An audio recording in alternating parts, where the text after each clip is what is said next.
We don't have any copies so this is actually simply... What if the satellite goes behind a cloud? Does that make any difference? And it'll be until it's active.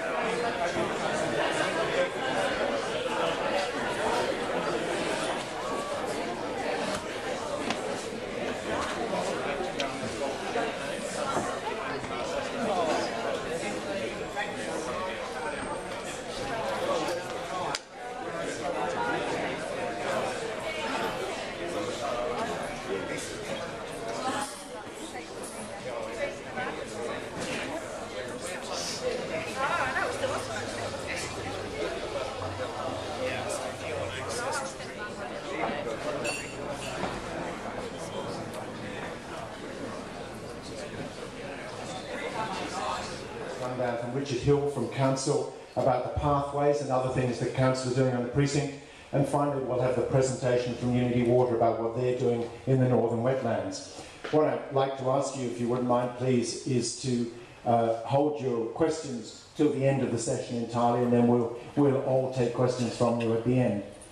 And I just also want to say thank you very much to all of you for coming out on a Saturday morning to a public meeting like this. It's very nice to see a really good turnout when there isn't a contentious issue, when it's actually good news, because that's quite rare in Maleny, so you're doubly appreciated. So, and I do have a couple of colleagues with me today, just in case I get painted into a corner here. Stuart Marseille is our project manager on the precinct, and Paul Brockwell up the back there is our finance guru, and also Paul's been involved with this project right from the start, so it's a lot of knowledge there.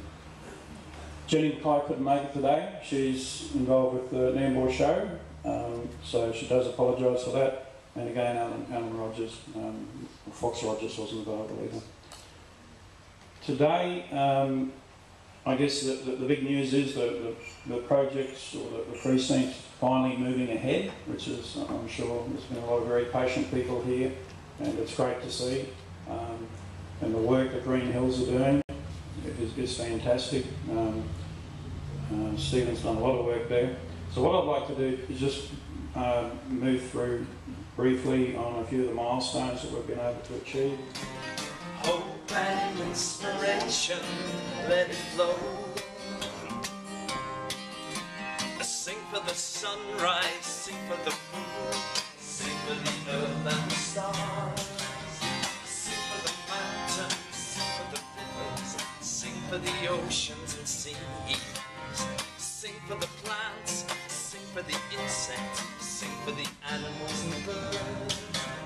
Sing for the people, sing for the land, sing for tomorrow, sing out loud. Hope and inspiration, let it flow, let it flow.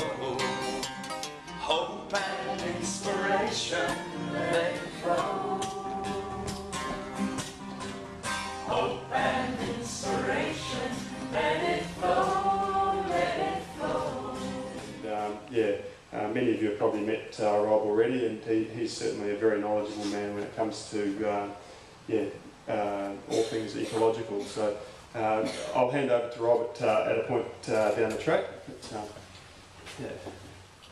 I guess we started the design last year in January, but we were very aware that a lot of work had been done by Green Hills and others in basically setting up a concept for the site, and that was approved by council. And so that was really one of our objectives, was to be really consistent with our design with that previous work, not do any reinventing the wheel.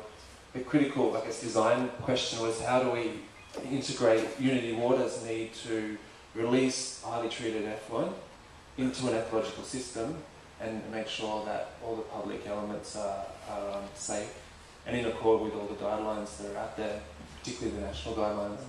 It's not really.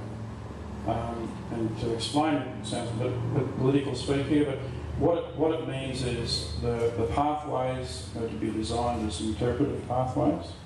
They're in 4 sections, and if we just do it very roughly, like a clock, from 9 o'clock to 12 o'clock is going to be a heritage trail, and it's around the Padamore House area, going through to Reynolds Crossing. Now, again,